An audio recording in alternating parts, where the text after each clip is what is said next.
Area. Distinguished ladies and gentlemen, guests, members of the press, let's give him a round of applause as we make welcome to the podium no other but Dr. Peter Alabi. Please a round of applause for Dr. Peter Alabi. The organizers of this program, I thank you for inviting me to give this talk. Honorable Minister of Health, ably represented. Honorable Minister of Tourism, Art and Culture. The representative of the Chief of Defense, our brother from the Medical Corps of the military, our distinguished foreign participants, and other distinguished participants here. It is my singular honor to be part of this discussion today.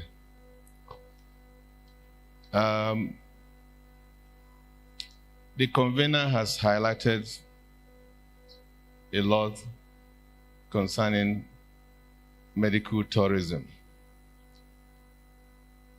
I'm going to give an overview of the theme for this conference: Medical and Wellness Tourism Bridging Global Health Care Gaps.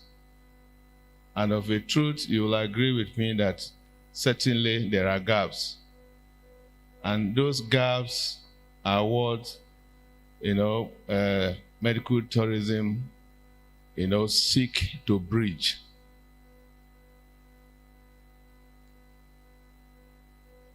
Access to quality health care is a fundamental right.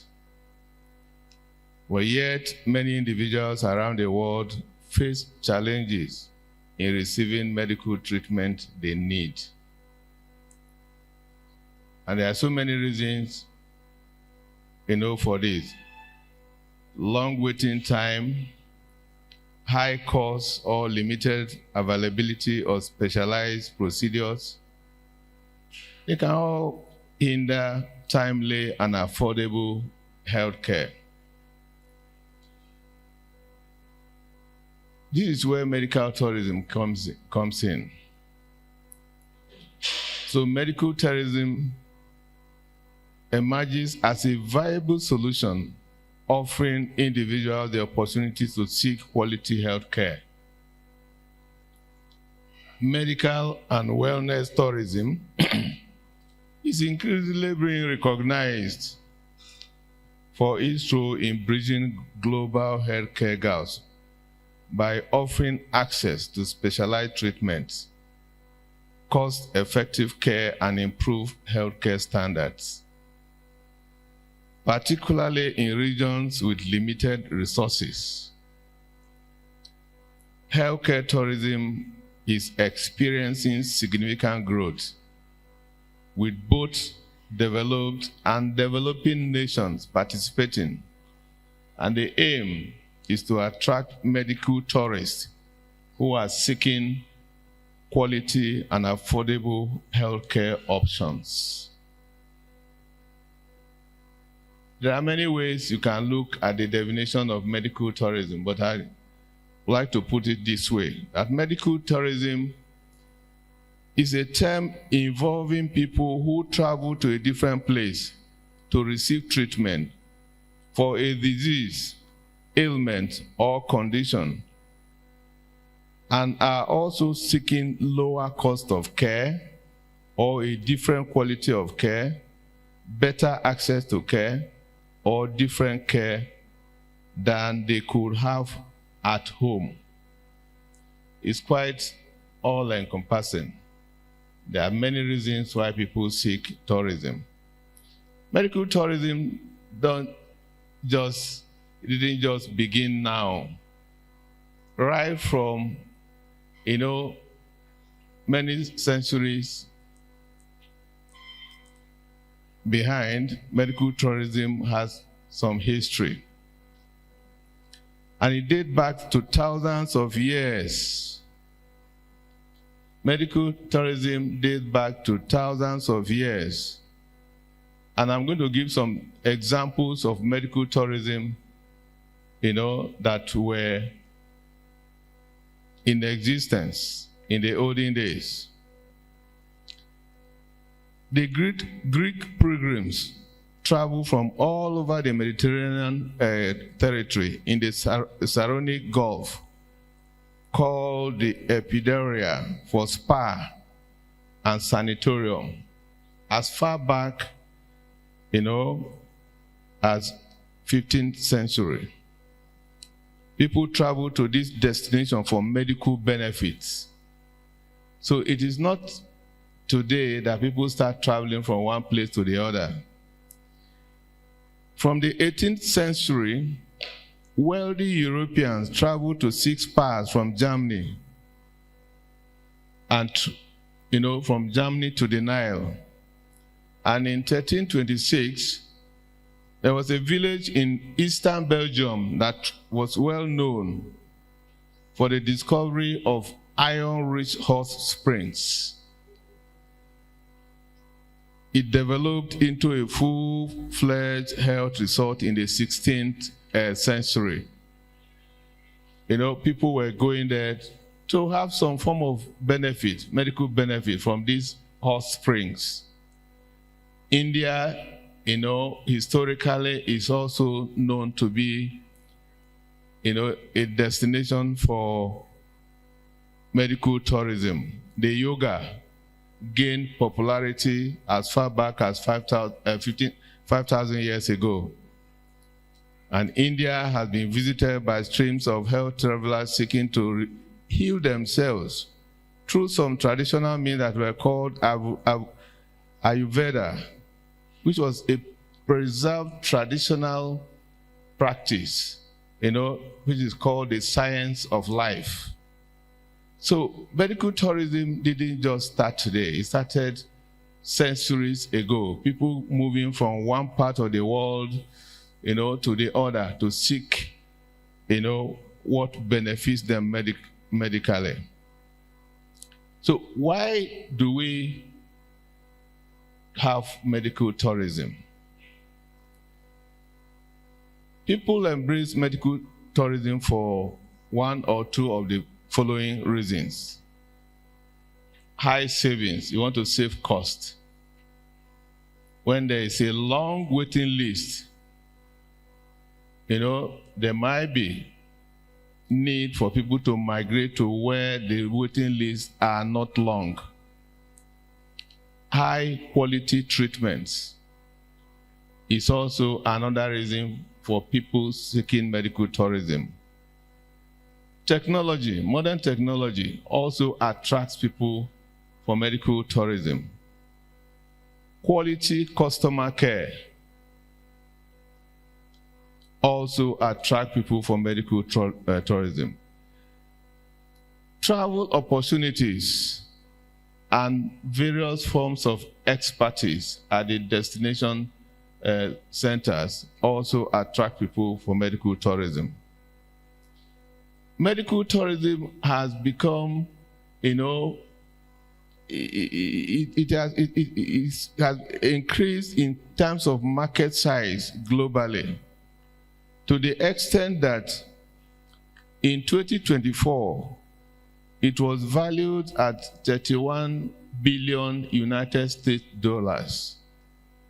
And the market is projected to increase, to grow from about $38 billion this year to almost $162 billion by 2032. So it's a big market. It's a big market. And what it means is that if there is a big market, people try to take a bite out of it. And that is why, most countries are developing their health infrastructure to be able to attract medical tourism. The market share, as we know currently, that is the destination countries. I'm going to list just a few destination countries. is not limited to this. So many countries in Asia, we have India, China, Israel, Jordan, Singapore, South Korea, the Philippines, Taiwan, Turkey, UAE, Thailand, Japan, so many in Asia. And in the Americas, Argentina is becoming, very well known for that. Brazil, Canada, Colombia, Mexico.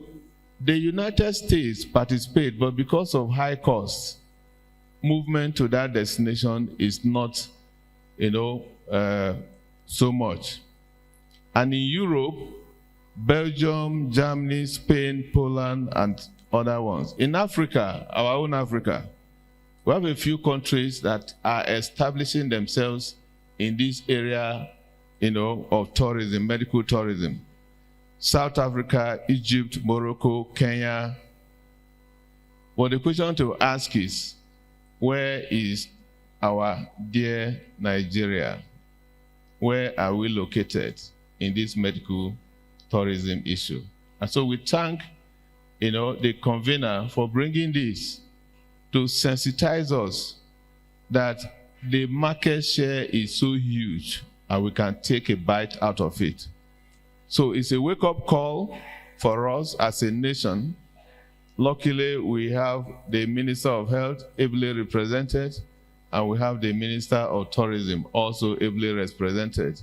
And we have our top men from the military, to be able to help us out.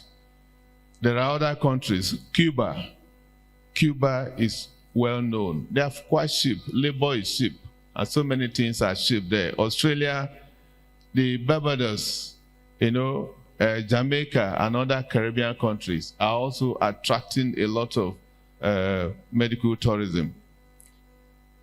What are some of the specialties that people go for tourism for? The top specialties, not exhaustive, but there are a few top specialties that attract people for medical tourism. Joint replacement therapy, heart surgery, cancer treatment, neurosurgery, various forms of transplant surgeries, enhancement procedures, including cosmetic surgeries, facelift, liposuction, etc. Reproductive, health. So these are all parts of the reasons why people travel, for medical tourism. Medical tourism, just like the convener, introduced, is we should look at it as a business. We should look at health as a business. And just like any business, if you want to do any business, you do a lot of background studies, a lot of background, investigation to be able to know, how you are going to fare.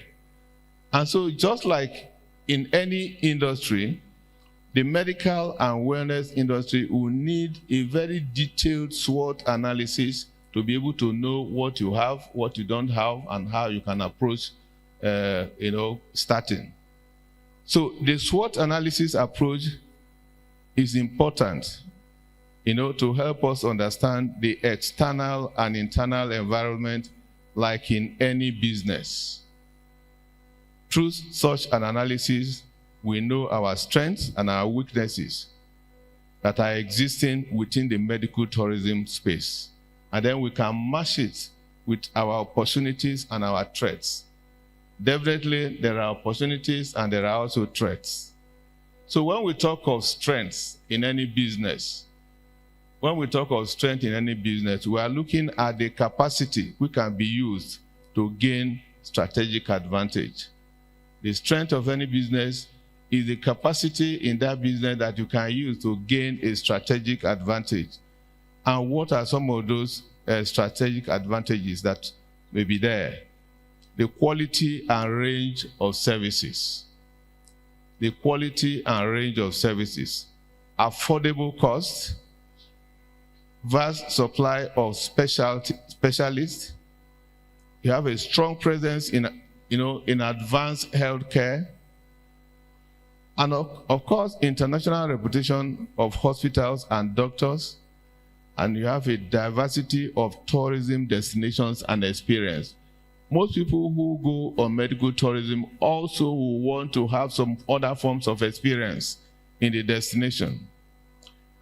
What are weaknesses? A weakness of any business is an inherent limitation or constraint which creates strategic disadvantage. Just like your strength creates an advantage, your weakness will create a disadvantage for you in any business.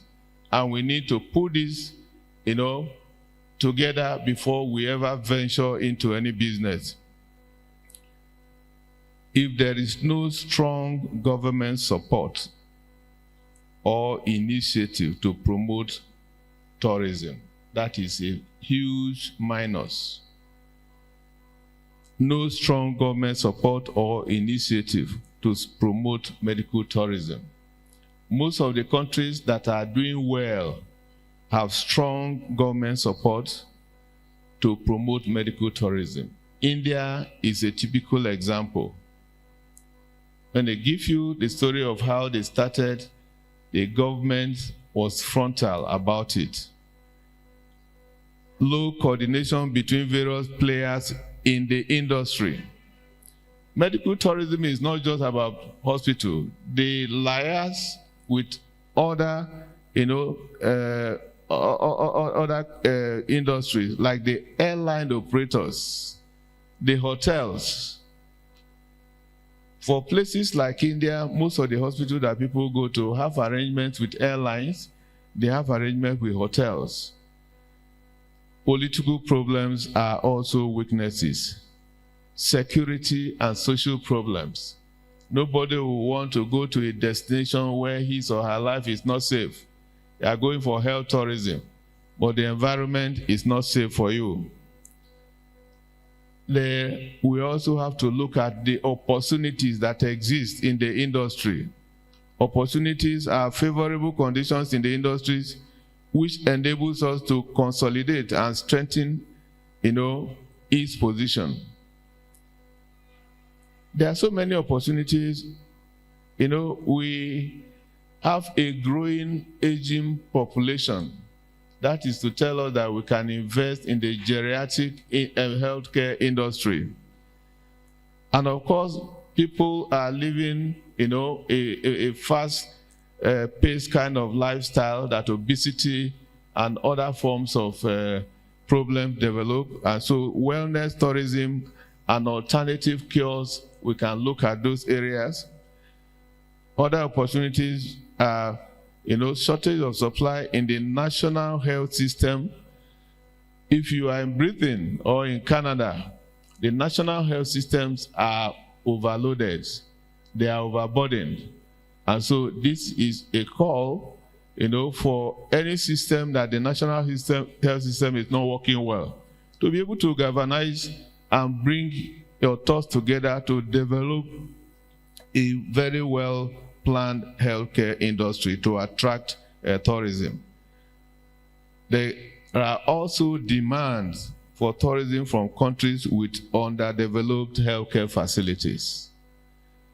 There are increased demand from countries with underdeveloped, healthcare tourism. I was in Liberia for a program, and we had an emergency to do a brain scan. And the nearest place we could do a brain scan was in Guinea. So you have to fly somebody from Liberia to Guinea to be able to do a brain scan. These are all opportunities for countries that have, their health industry is underdeveloped. We can capitalize on this to strengthen our own. They are all opportunities. The opportunities may also be as a result of well-developed connectivity traffic. This is where we have some issues in Africa.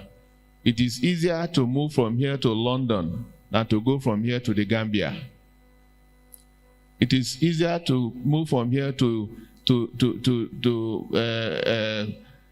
Washington than to move from here to Zimbabwe, for instance. You are moving from here to Zimbabwe, instead of 4-hour journey, you are going to Ethiopia. From Ethiopia, you are going to some other places. So well-developed connectivity traffic is an advantage for medical tourism.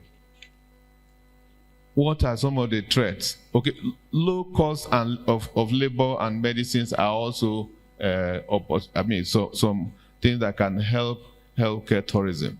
One of the things going for India, and some of the other Asian countries is the low cost of labor and medicines.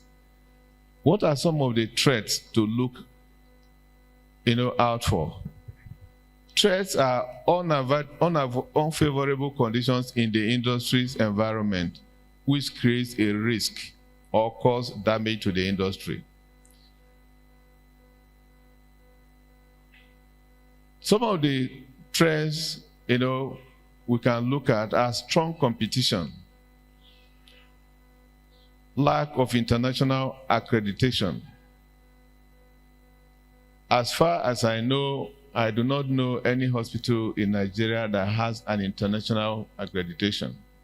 Many countries have their local accreditation. India, I know, has a local accreditation. The US, but there's a global accreditation. So the first point to start from is to make sure that your hospital is accredited for medical tourism. And then some of the threats can include exploitation of tourists by illegal middlemen. There are so many illegal middlemen in many countries that tourists can be exploited, that can exploit tourists. And in places where exchange of money is done on the roadside, people also can be, exploited. In so many countries, if you want to make exchange, you go to a formal bureau de change. Your passport and all your details are taken. You don't buy money from the roadside. It's not done anywhere. So those are things that give room for, for exploitation. So we look at, so let's look at the role of government. As you said, government has a role to play. Government has a key role to play, acting as a regulator to institute a uniform grading and accreditation system for hospitals. They can act as facilitator by encouraging private investment in medical infrastructure. They can actively promote foreign direct investment in healthcare.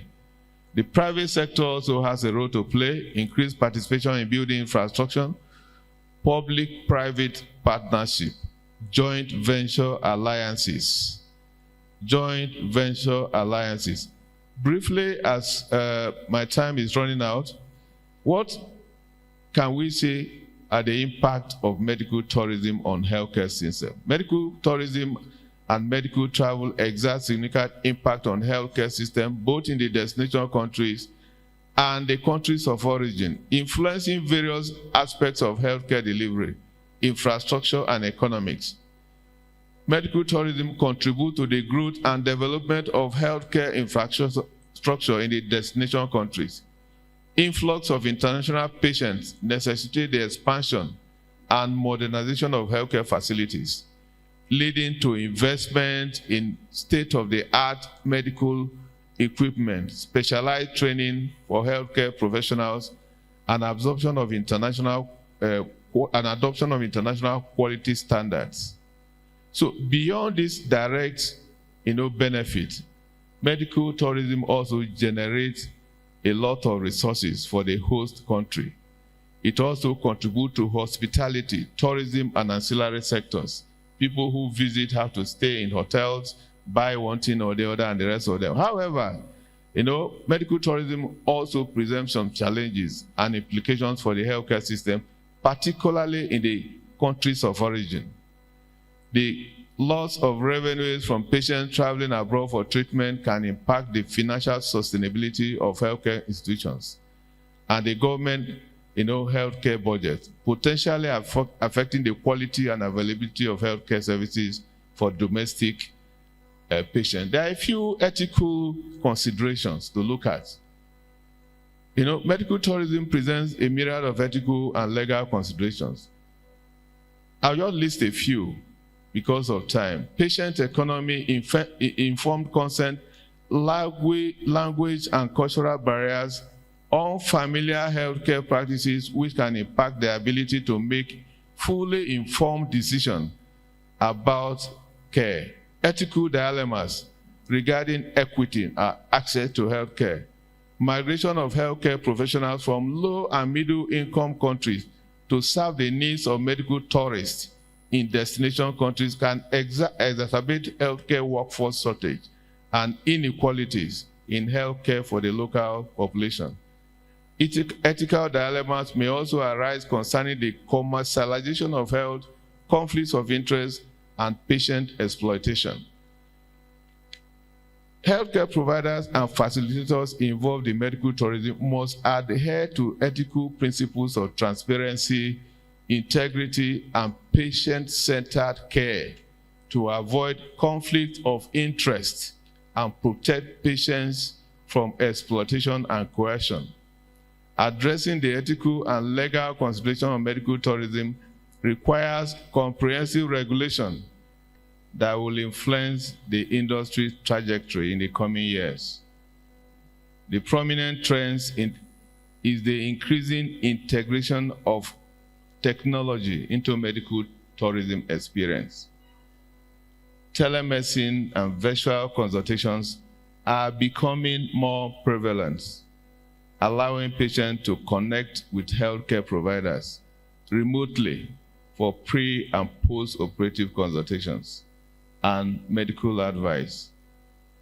Medical robotics, AI, and digital healthcare solutions are enhancing the efficiency, accuracy, and accessibility of healthcare services, potentially revolutionizing the way medical tourism is delivered and experienced. And so, as I bring this discussion to a conclusion, let me say that medical tourism offers a promising solution for individuals seeking accessible, affordable, and high-quality healthcare.